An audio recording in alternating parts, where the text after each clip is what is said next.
Bismillahirrahmanirrahim. Assalamualaikum warahmatullahi wabarakatuh.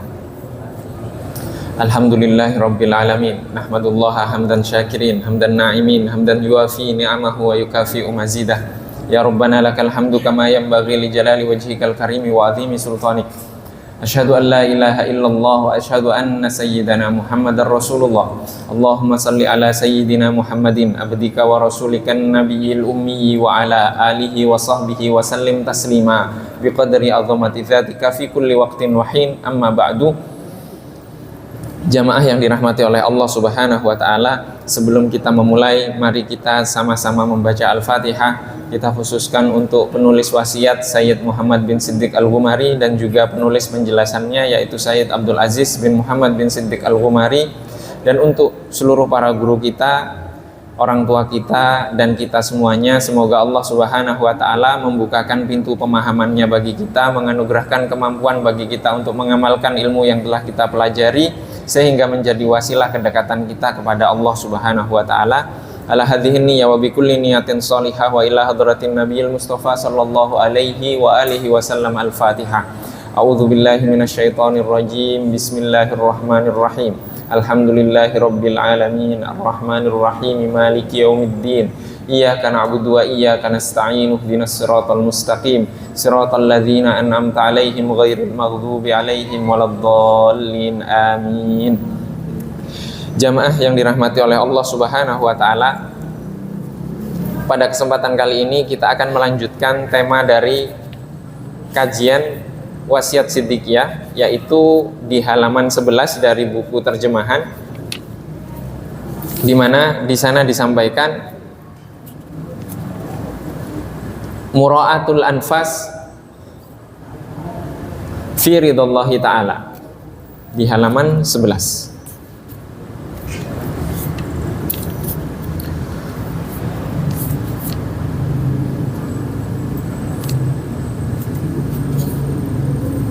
Mura'atul anfas artinya memelihara nafas.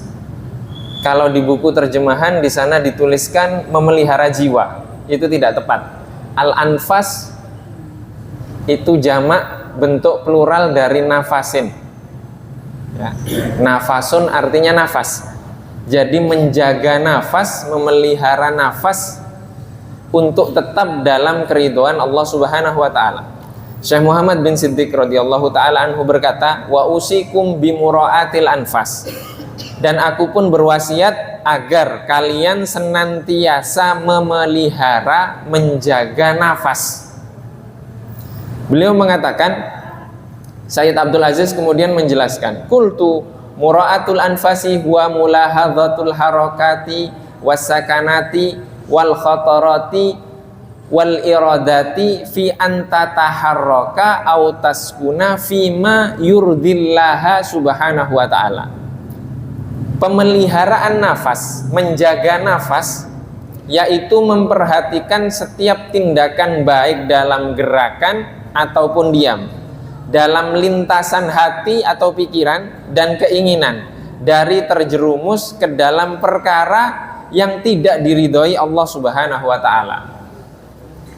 Jadi maksud dari menjaga nafas adalah menjaga diam dan gerak kita, segala yang terbesit baik dalam pikiran ataupun dalam hati, dan juga menjaga keinginan kita dari terjerumus kepada sesuatu yang tidak diridhoi oleh Allah Subhanahu wa taala.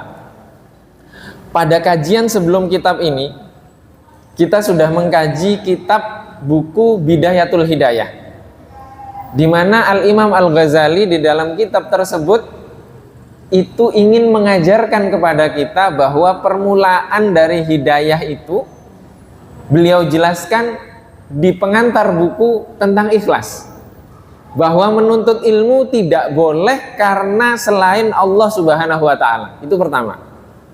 Jadi penjelasannya panjang Imam Al-Ghazali. Menuntut ilmu tidak boleh jika karena selain Allah. Maka kalau ada yang niatnya menuntut ilmu bukan karena Allah, mending diurungkan untuk menjadi penuntut ilmu. Mending jadi bisnismen, jadi apa. pekerja, jadi ini, jadi itu, dan semuanya. Yang penting jangan menuntut ilmu. Karena apa? Karena niatnya bukan karena Allah. Jadi ikhlas kemudian dijelaskan dalam muqaddimah, dalam pengantar oleh Al-Imam Al-Ghazali.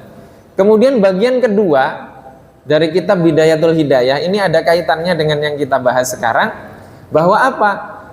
Beliau tema pertamanya adalah tentang ketaatan. Ketaatan kepada Allah Subhanahu wa Ta'ala itu hanya ada dua hukumnya. Yang pertama ketaatan yang bersifat wajib, yang kedua bersifat sunnah. Imam Al-Ghazali ingin menjelaskan yang wajib dan sunnah ini dalam bingkai yang mudah difahami. Sehingga kemudian di bagian yang kedua ini Imam Al-Ghazali menjelaskan yang wajib dan sunnah dari bangun tidur sampai tidur lagi. Bangun tidur apa yang kita ucapkan? Siapa yang kita ingat? Allah Subhanahu wa Ta'ala atau HP? Jadi Imam Al-Ghazali mengajarkan seperti itu sampai tidur lagi. Kemudian bagian yang kedua tentang kemaksiatan. Maksiat ada dua, maksiat lahir yang nampak dan maksiat batin yang tidak nampak. Maksiat lahir, beliau jelaskan bahwa yang lahir itu sumber-sumber kemaksiatan itu mata, tangan, telinga, mulut, kaki, kemaluan, itu semuanya dijelaskan kemaksiatannya. Tapi ada yang lebih bahaya lagi, yaitu maksiat hati. Kemudian beliau menjelaskan detail tentang kemaksiatan hati. Sudah selesai itu, beliau tutup bukunya dengan apa? Dengan bagaimana berinteraksi, interaksi dengan Allah dan dengan sesama makhluk. Artinya Imam Al-Ghazali mengajak kepada kita untuk menjaga setiap hela nafas kita dari apa? Dari melakukan sesuatu yang tidak diridhoi oleh Allah Subhanahu wa Ta'ala, dan itu permulaan dari hidayah. Fal wajibu alal akili, maka wajib bagi orang yang berakal untuk tidak luput, meneliti, memahami, menghitung keadaan dirinya, baik dalam gerak dan diamnya pun yang terlintas dalam gerak hatinya. Sebab setiap hembusan nafas merupakan permata berharga yang tiada gantinya. Nikmatnya sampai kapanpun tidak tergantikan dengan banyaknya tumpukan harta karun. Al-Imam Al-Ghazali radhiyallahu ta'ala berkata dalam kitab Al-Ihya, keadaan jiwa yang sia-sia atau difungsikan untuk perkara yang menyebabkan kerusakan merupakan kerugian yang sangat besar yang tidak patut bagi jiwa orang-orang yang berakal. Ini Al-Imam Al-Ghazali mengatakan. Maka di beberapa pernah kita kaji juga bahwa beberapa para nabi itu mengatakan, dan juga para sahabat ada juga yang mengatakan, aku heran dengan orang yang apa? Yang dia tahu bahwa ada neraka, tak jadi dia masih tertawa, nggak bersedih. Artinya nafas kita semuanya harus karena Allah Subhanahu wa Ta'ala. Berapa banyak di antara kita yang Allah Subhanahu wa Ta'ala sudah mewajibkan kepada kita sholat 5 waktu. 5 waktu, paling sholat berapa sih? Berapa menit kita sholat? Paling lama 10 atau 15 menit. 15 menit atau 20 menit lah kalau panjang-panjang sedikit. 20 menit kali 5 100 menit sehari. Artinya hanya 1,5 jam, lebih sedikit dalam sehari dari 24 jam. Kenapa terkadang waktu yang singkat tadi, yang Allah Subhanahu wa Ta'ala ingin kita khusyuk, ingin kita berinteraksi dengan Allah Subhanahu wa Ta'ala, justru sesuatu yang di luar, yang tentang dunia itu mempengaruhi sholat kita. Akhirnya khusyuknya hilang. Kuncilah ketemu, dompet yang keselip lah ketemu, apalah yang hilang-hilang itu ketemu semua ketika sholat. Bahkan kesalahan orang lain yang sholat di samping kita, di depan kita pun ketemu. Akhirnya kita lupa untuk menemukan kekhusyuan kita. Kenapa seperti itu? Kenapa yang di luar, Allah yang ciptakan dunia ini untuk kita, itu mempengaruhi ketika kita berinteraksi dengan Allah.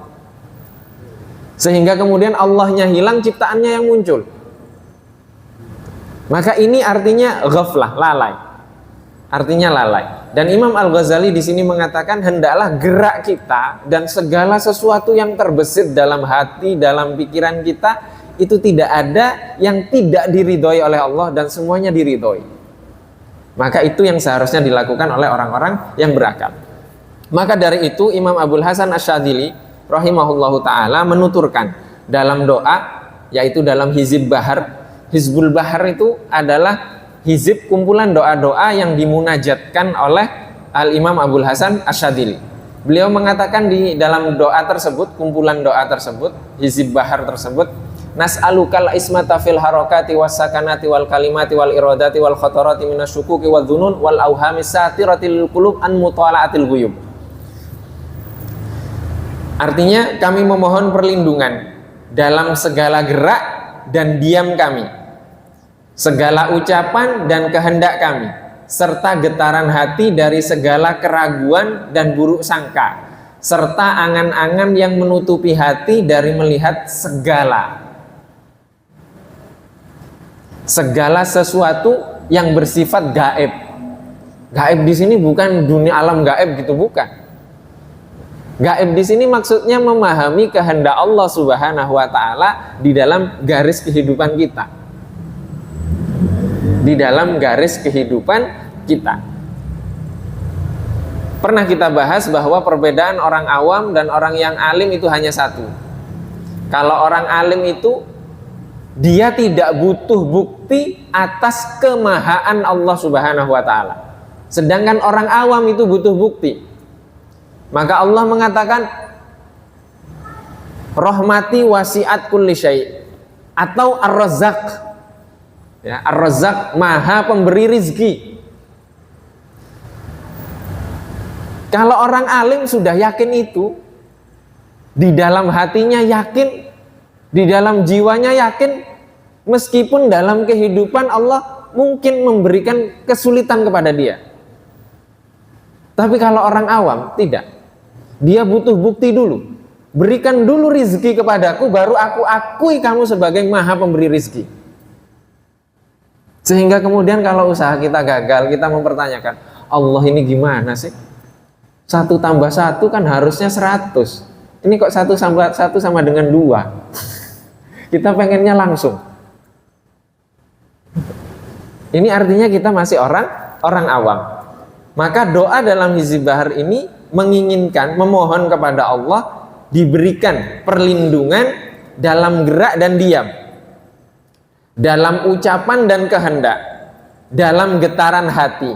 Perlindungan dari apa? Dari keraguan dan buruk sangka. Buruk sangka kepada siapa? Kepada Allah Subhanahu wa taala. Karena Allah menakdirkan segala sesuatu, mustahil itu tidak sempurna. Pasti sempurna.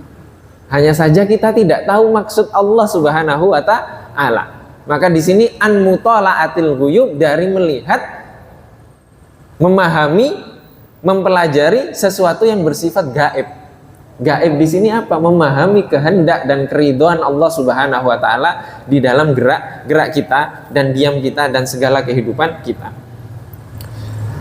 Adapun yang wajib dari menjaga dan memelihara nafas adalah tidak memfuksikan kepada perkara yang tidak diridhoi Allah Subhanahu wa taala. Sebab dalam setiap nafas ada hak Allah Subhanahu wa taala yang wajib bagi dirimu. Apabila hak tersebut tidak ditunaikan, maka hilanglah bagian anugerah Allah Subhanahu wa taala untuk dirimu. Maka keluputanmu dalam menjaga jiwa serta menyia-nyiakan pemeliharaannya berimbas pada hilangnya anugerah ilmu dan makrifat dari Allah Subhanahu wa taala. Anugerah ilmu dan anugerah makrifat. Ya. Ini kebanyakan kita kalau sudah membahas tentang ilmu, makrifat, pengennya yang aneh-aneh. Ini kita tahu kisahnya Nabi Sulaiman. ketika Nabi Sulaiman menantang, ada tidak yang bisa memindahkan istananya Ratu Bilqis? Jin Ifrit itu mengatakan, sebelum kamu berdiri dari tempat dudukmu, saya pindahkan. Tapi ada hamba dari hamba-hamba Allah Subhanahu wa Ta'ala yang memindahkan istananya Ratu Bilqis. Sebelum apa? Sebelum mata ini berkedip, ngedip, buka, sudah pindah. Itu hamba dari hamba Allah yang memiliki ilmu minal kitab, ilmu dari kitab. Kitab apa? Kitab Nabi sebelum Nabi Sulaiman. Nah, kalau kita orang Indonesia kayaknya dicari itu kitabnya. Kira-kira orang ini bacanya baca apa? Sampai bisa mindahkan seperti itu. Begitu kan? Memang ada kitab yang lebih mulia dari Al-Quran sekarang? Tidak ada. Al-Quran itulah yang diwariskan otentik dari Allah Subhanahu wa Ta'ala, diwahyukan kepada Nabi Muhammad, orisinil sampai ke kita. Ada yang lebih mulia dari Al-Quran? Tidak ada. Terus ngapain kita nyari bacaan yang lain? Kira-kira baca langsung mindahkan Masjid Korea Thayyibah kemana begitu? Atau mindahkan harta karun mana kemana? Bukan itu. Bukan itu. Artinya pemahaman, kedekatan seorang hamba kepada penciptanya, yaitu Allah Subhanahu wa Ta'ala. Maka ada cara lain yang lebih dekat, bisa mendekatkan kepada Allah selain melalui Al-Quran dan hadis dan tuntunan Nabi Muhammad. Tidak ada. Maka seberapa dekat kita dengan Allah Subhanahu wa Ta'ala, maka kedekatan itulah yang akan menyelesaikan seluruh urusan permasalahan yang Allah ujikan kepada kita di dunia ini. Bagaimana mendekatkan diri kepada Allah? Bagaimana cara mendekatkan diri? Inilah yang dimaksud dengan ilmu dan makrifat. Ilmu dan makrifat. Bacaan Al-Fatihah. Al-Fatihah, muridnya Sayyidina Umar dengan Sayyidina Umar saja berbeda. Kalau Sayyidina Umar yang baca Al-Fatihahnya, sembuh orang sakitnya. Muridnya baca nggak sembuh. Kita yang baca. Ada sahabat, waktu itu ada orang kepatok ular.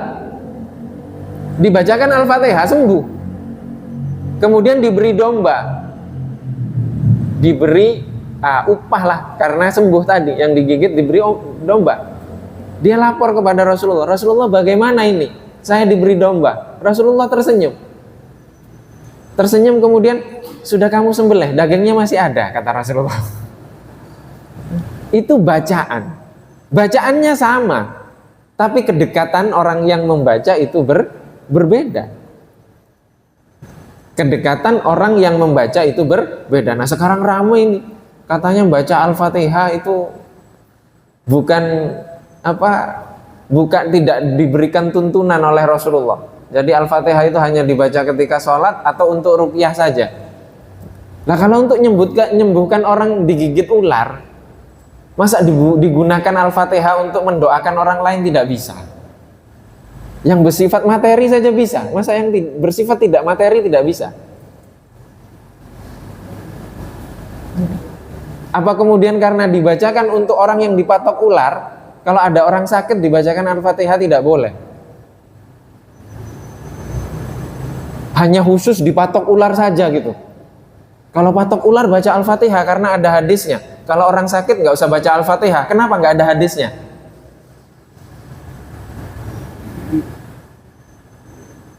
Itu dari mana? Maka di sini masalahnya kita kenapa? Karena tidak dilandaskan kepada ilmu. Tidak dilandaskan kepada ilmu dan makrifat. Makrifat itu kedekatannya, mengenal Allah Subhanahu wa Ta'ala, mengenal sifat-sifat Allah Subhanahu wa Ta'ala di dalam kehidupan. Kemudian apabila ilmu dan makrifat hilang, maka hilanglah tujuan untuk senantiasa di sisinya dan berada di gerbang peningkatan derajat bersama orang-orang yang dicintainya. Artinya jika ilmu dan makrifat ini tidak tercapai, maka hilang sudah kesempatan untuk mendekatkan diri kepada Allah Subhanahu wa Ta'ala. Ini malaikat Jibril ketika bertanya, berkali-kali kita bahas, yaitu bertanya tentang Islam, iman, dan ihsan. Ini satu paket. Kita terkadang sibuk dengan imannya saja, sibuk dengan Islam saja, tapi ihsannya tidak. Ihsan inilah yang dimaksud jalan untuk menuju kepada ma'rifat dan anugerah ilmu itu tadi. Karena kita beriman, kita berislam, tapi tidak ikhlas karena Allah, ya sudah selesai. Selesai apa? Sia-sia semuanya. Karena bukan karena Allah Subhanahu wa ta'ala. Bukan karena Allah Subhanahu wa ta'ala. Dari itu Rasulullah Shallallahu alaihi wasallam bersabda, min husni islamil mar'i tarkuhu ma la ya'nihi. Di antara tanda kebaikan Islam seseorang adalah meninggalkan perkara yang tidak bermanfaat baginya. Jadi meninggalkan segala sesuatu yang tidak bermanfaat baginya. Hal terpenting yang perlu diperhatikan seorang salik. Salik di sini artinya adalah orang yang berjalan menuju Allah Subhanahu wa ta'ala. Menuju Allah Subhanahu wa ta'ala. Ya, menuju kepada Allah Subhanahu wa ta'ala. Dan sampai kepada Allah Subhanahu wa ta'ala itu tidak bisa kecuali dengan mengikuti Rasulullah Shallallahu alaihi wasallam. Itu harus kita pegang. Dengan mengikuti Rasulullah Shallallahu alaihi wasallam.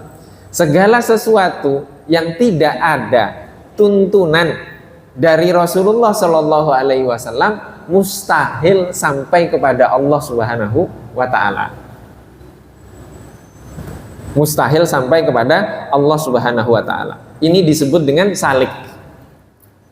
Maka sekarang tergantung kitanya, siapa yang paling kenal dengan Rasulullah, seberapa kenal kita dengan Rasulullah. Maka itulah mereka, orang-orang yang kenal dengan Rasulullah, mengenali Rasulullah detil, itu disebut dengan pewarisnya Rasulullah, yaitu para ulama. Para ulama itulah yang mencontohkan bagaimana Rasulullah sampai kepada Allah Subhanahu wa ta'ala. Hal terpenting yang perlu diperhatikan seorang salik adalah memperhatikan keadaan jiwanya, meninggalkan perkara yang tidak bermanfaat baginya, dan memanfaatkan setiap waktunya untuk hal yang bermanfaat. Sebagaimana ulama berkata, waktu bagi seorang salik, seorang hamba, tidak terlepas dari zikir, bertukar pikir yaitu keilmuan, berfikir dan mengamati keagungan Allah Subhanahu wa ta'ala. Jika tidak demikian maka ia telah berada dalam kesia-siaan. Jadi waktu terbagi menjadi zikir. Jadi seorang hamba itu harus memiliki zikir, berzikir terus, berzikir mengingat Allah Subhanahu wa ta'ala. Kalau kita kaitkan bangun tidur sampai tidur lagi isinya zikir kepada Allah Subhanahu wa ta'ala. Sehingga seorang hamba itu dia tidak bisa membedakan lagi yang mana yang sholat, yang mana bukan sholat, karena bagi dia semuanya sholat. Ini jangan diartikan kemudian nggak sholat begitu. Maksudnya kegiatan sehari-hari itu sama dengan sholat 5 waktu, karena semuanya bernilai ibadah. Kemudian bertukar pikir artinya keilmuan. Dia harus mencari ilmu dan mencari kebenaran. Kemudian berfikir dan mengamati. Berfikir dan mengamati keagungan Allah Subhanahu wa ta'ala. Mengamati seluruh, minimal mengamati kehidupan kita sendiri. Jadi kita salahnya kebanyakan dalam ilmu-ilmu hati seperti ini, kita mencerminkan orang lain itu di cermin kita. Itu tidak bisa. Karena masing-masing dari kita memiliki silabus kehidupannya sendiri. Dan garis kehidupannya sendiri yang tidak bisa dicocok-cocokkan. Yang sempurna untuk dicocokkan itu hanya Rasulullah Shallallahu alaihi wasallam. Rasulullah itu cocok seluruh kehidupannya bagi seluruh umat. Di sini mungkin sudah dikaji bahwa fase kehidupan Rasulullah itu yang pertama hidup sebagai minoritas di wilayah yang dikuasai oleh mayoritas kafir dengan sistem kafir dan zalim. Itu kehidupan pertama beliau di Makkah. Karena kezaliman itu Allah memerintahkan untuk mencari suaka. Beberapa sahabat diminta untuk suaka. Kita kenal dengan hijrah. Hijrah pertama kemana? Ke negeri Habasyah atau Ethiopia. Itu negara dengan sistem kerajaan, rajanya Nasrani, sistemnya Nasrani tapi adil. Kemudian hijrah lagi, nambah lagi 60 orang ke Habasyah, ke Ethiopia. Dikejar oleh kafir Quraisy, malah dilindungi oleh Raja Najasyi. Setelah itu Rasulullah diperintahkan untuk mencari bantuan, mencari suaka juga. Kemana? Ke daerah namanya Taif. Allah yang memerintahkan. Di Taif dilempari batu, diusir, ditolak Rasulullah Shallallahu Alaihi Wasallam. Setelah itu beberapa tahun setelah itu datang sahabat Ansor, beriman kepada Rasulullah. Tahun depannya lagi haji lagi, berbaiat kepada Rasulullah Shallallahu Alaihi Wasallam. Baru setelah itu disepakati untuk hijrah Rasulullah Shallallahu Alaihi Wasallam. Hijrah kemana? Hijrah ke daerah baru. Pemimpinnya Rasulullah Shallallahu Alaihi Wasallam bersama para sahabat. Tapi di dalamnya masih banyak elemen-elemen lain yang tidak beriman. Sehingga kaum Rasulullah membangun sistem yaitu Piagam Madinah. Piagam Madinah itu mengakomodir keyakinan-keyakinan lain. Artinya multi agama hidup bersama dalam satu aturan. Sampai kemudian di antara mereka berkhianat atas aturan itu sehingga harus diperangi. Sampai kemudian Madinah bersih dari non-muslim, semuanya beriman, masih ada munafiknya juga di dalamnya.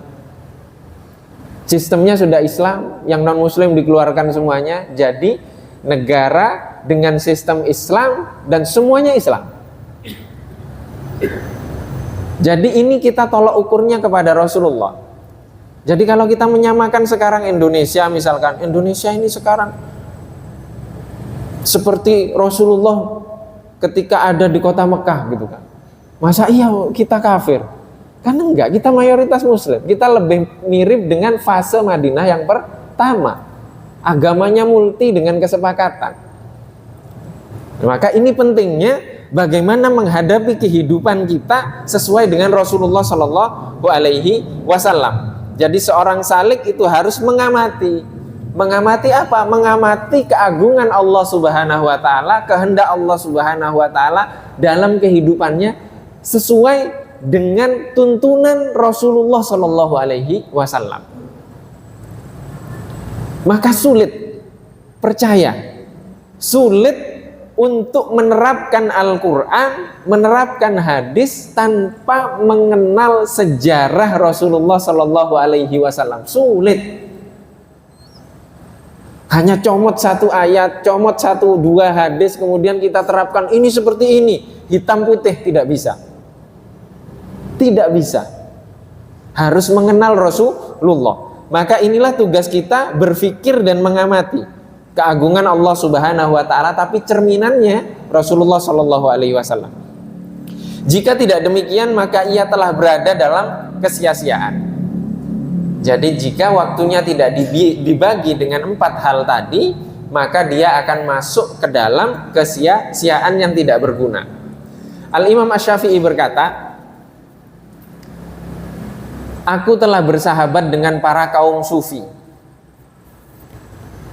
Jadi Imam Syafi'i bersahabat dengan kaum sufi. Dan aku memperoleh manfaat dari mereka dengan 2 kalimat. Yang pertama, al-waqtu kasayfi. Waktu itu adalah pedang. Jika engkau tidak memotongnya, maka ia yang akan memotongmu. Jadi kita yang harus memotong waktu. Kita harus yang membagi waktu kita. Minimal pembagian waktu kita sekarang, sholat 5 waktu khusyuk sudah. Itu dulu. Salat 5 waktu khusyuk. Setelah itu yang lainnya akan ikut khusyuk. Setelah itu salat sunnahnya khusyuk. Kadang salat sunnahnya ditinggalkan karena beberapa urusan-urusan lain. Nah itu prioritas kita masing-masing karena sunnah. Setidaknya salatnya khusyuk. Kami ingat dulu waktu di pondok. Ini sudah masyhur di pondok kami.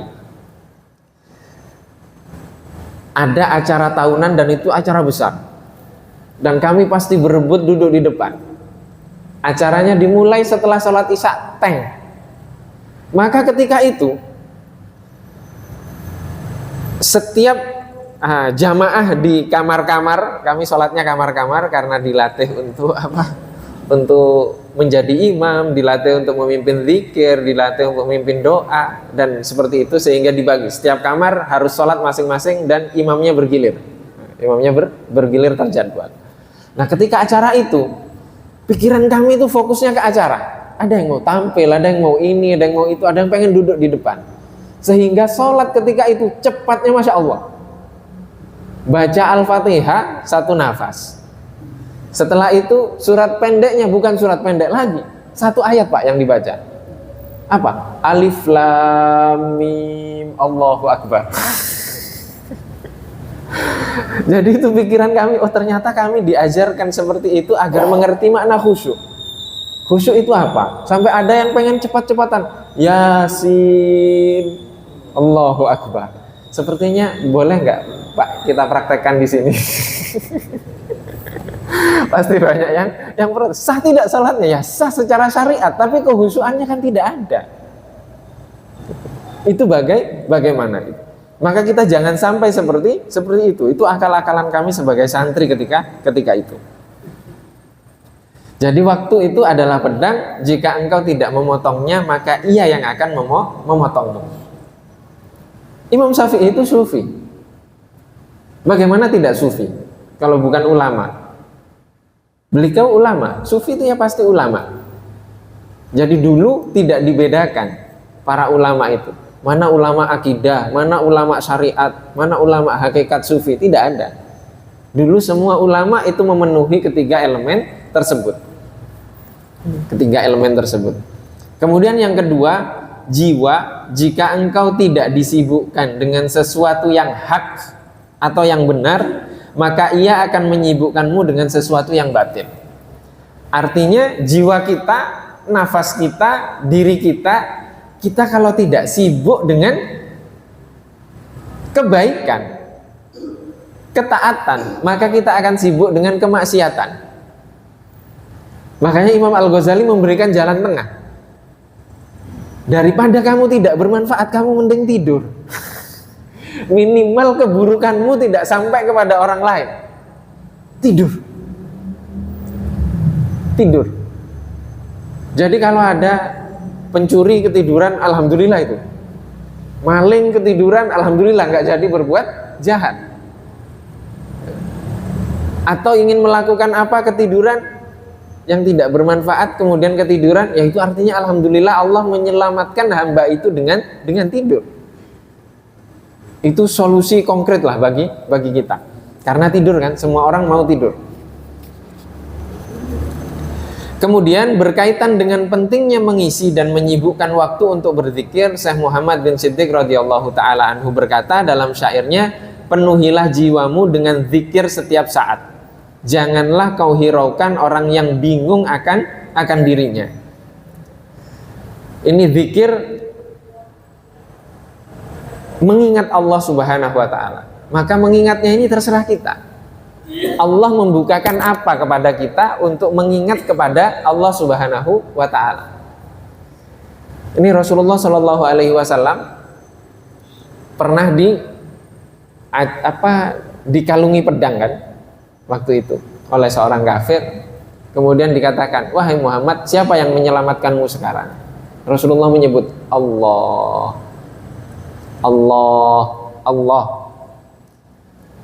Bergetar itu orang yang menghunuskan pedang ke Rasulullah sampai pedangnya jatuh.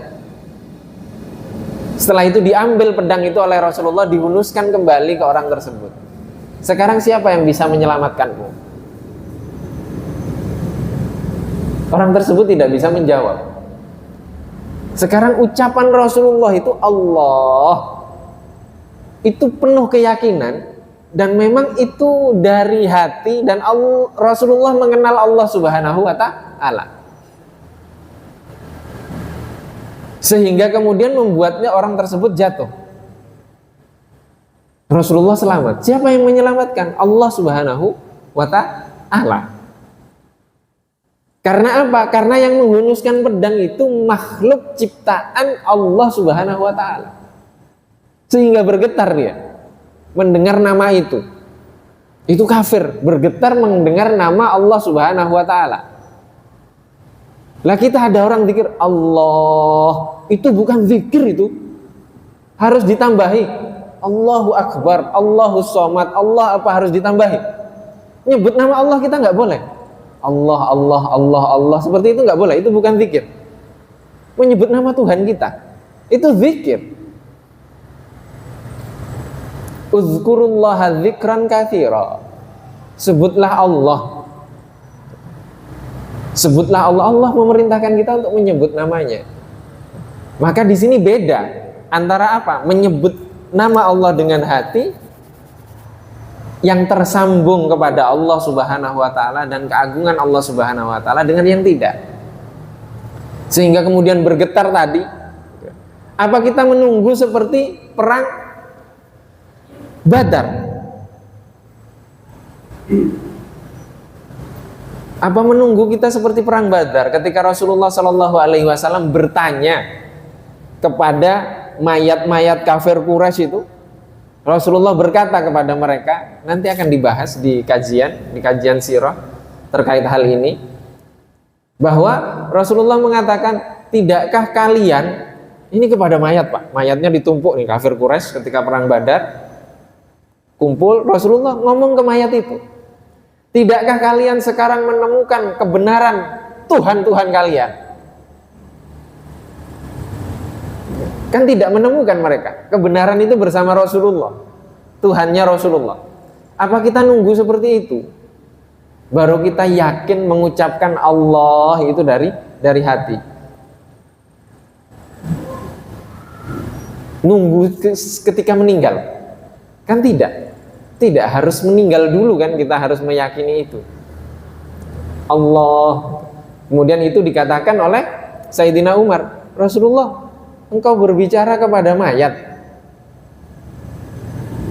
Ini Sayyidina Umar menggunakan logika kan, ngomong kok sama mayat gitu. Engkau ngomong sama mayat. Rasulullah mengatakan, demi Allah wahai Umar, tidaklah engkau lebih mendengar daripada mereka. Jadi kalau orang kafir saja diajak ngobrol itu mereka mendengar dan itu mayat, bagaimana kalau orang yang beriman? Orang yang beriman kepada Allah Subhanahu wa Ta'ala, kita ziarah kubur, kemudian kita ngobrol. Mendengar tidak mereka? Yang kafir saja mendengar. Masa yang mukmin nggak mendengar? Mendengar juga, cuma kita nggak tahu dengarnya gimana. Karena mereka di alam lain. Mereka melihat kita, kita tidak melihat mereka. Maka di sini ada kesalahan. Kesalahan faham, termasuk kesalahan tata cara. Tata cara ziarah kubur, tata cara apa, itu ada kesalahan. Oh, kalau ziarah ke makam ini, itu hajatnya ini, hajatnya itu, hajatnya ini, hajatnya itu salah. Kenapa? Sebenarnya beliau orang soleh itu ketika kita mendoakan mereka dan kita berdoa kepada Allah, mereka juga mengamini. Amin mereka yang didengar, amin kita tidak, karena mereka orang soleh. Prosesnya seperti itu. Bukan kemudian ketika ziarah kita minta hajat kepada orang yang dimakamkan itu, bukan. Kita memohonnya kepada Allah, tapi kita tidak paham bahasa mereka. Mereka pun mendengar doa kita, mereka mengamini, maka hajatnya terkabul. Mereka orang soleh. Terus kita di Raudhah ngapain kalau nggak ada Rasulullah di sana? Kita sholat, mengucapkan salam ke Rasulullah. Assalamu alaika ayyuhan nabiyyu wa rahmatullahi wa barakatuh. Rasulullah jawab atau tidak? Jawab. Cuma notifikasinya nggak nyampe ke kita. Karena perangkat kita ini masih perangkatnya banyak lapisan-lapisannya, tersekat-sekat jauh di dalam hutan. Tidak ada tower di sana, tidak ada pemancar, sehingga nggak nyampe jawaban Rasulullah Shallallahu Alaihi Wasallam. Coba nyampe. Kita mengucapkan salam ke Rasulullah, Rasulullah jawab, terdengar sampai melihat. Coba, apa nggak mengucapkan sholawat dan salam terus kita setiap hari? Maka hendaklah pemahaman kita, zikir-zikir kita, penghayatan kita atas kehidupan selalu dikaitkan dengan Rasulullah Shallallahu Alaihi Wasallam, nanti akan tersambung. Dikaitkan juga kepada Allah Subhanahu Wa Taala, nanti akan tersambung. Dan masing-masing kita memiliki pintunya masing-masing dan berbeda-beda untuk penghayatan seperti ini. Sehingga kemudian Allah Subhanahu Wa Taala membukakan masing-masing. Seperti kita di sorga nanti kan ada pintu royan, orang yang sering puasa. Ada yang bisa puasa, ada yang nggak bisa puasa. Bisanya sedekah. Kalau puasa dia punya mah, mau bagaimana? Mau dipaksa puasa? Ya nggak bisa, sudah takdirnya seperti itu. Dia mampunya sedekah. Maka Allah menakdirkan orang yang memberikan bukaan puasa bagi orang yang berpuasa seperti orang yang berpuasa, mendapatkan pahalanya. Kan ada banyak solusi untuk pintu-pintu tersebut. Itu pintu amal ibadah. Bagaimana dengan pintu mengenal Allah Subhanahu Wa Taala yang Allah bukakan bagi seorang hamba? Itu akan berbeda-beda. Dan semoga Allah Subhanahu Wa Taala membukakan bagi kita semuanya pintu yang cocok bagi jiwa kita, cocok bagi diri kita untuk masuk kepada ma'rifat, pengetahuan, mengenal lebih dekat Allah Subhanahu Wa Taala dalam garis kehidupan kita masing-masing. Allahumma amin. Ini saja yang dapat kita kaji pada kesempatan kali ini, dan insya Allah pada kesempatan yang akan datang, jika masih ada usia yang dianugerahkan Allah kepada kita akan melanjutkan kajian kitab Wasiat Siddiqiyah ini. Mohon maaf apabila ada kekurangan, dan apabila ada yang bisa dimanfaatkan itu murni dari Allah Subhanahu Wa Taala. Mari kita tutup dengan sama-sama membaca Al-Fatihah. Kita memohon kepada Allah Subhanahu Wa Taala, semoga Allah semakin memperkenalkan kita kepada Rasulullah Shallallahu Alaihi Wasallam, sehingga kemudian nampak sosok-sosok Nabi Muhammad Shallallahu Alaihi Wasallam dalam diri kita, yang dicontoh oleh keluarga kita, dicontoh oleh masyarakat kita, sehingga kemudian lahir generasi-generasi umat Nabi Muhammad Shallallahu Alaihi Wasallam terbaik dari umat ini. Allahumma amin. Ala hadini ya wa bikulli niyatin salihah wa ila hadratin Nabil Mustafa Sallallahu Alaihi wa alihi wasallam. Al-Fatihah.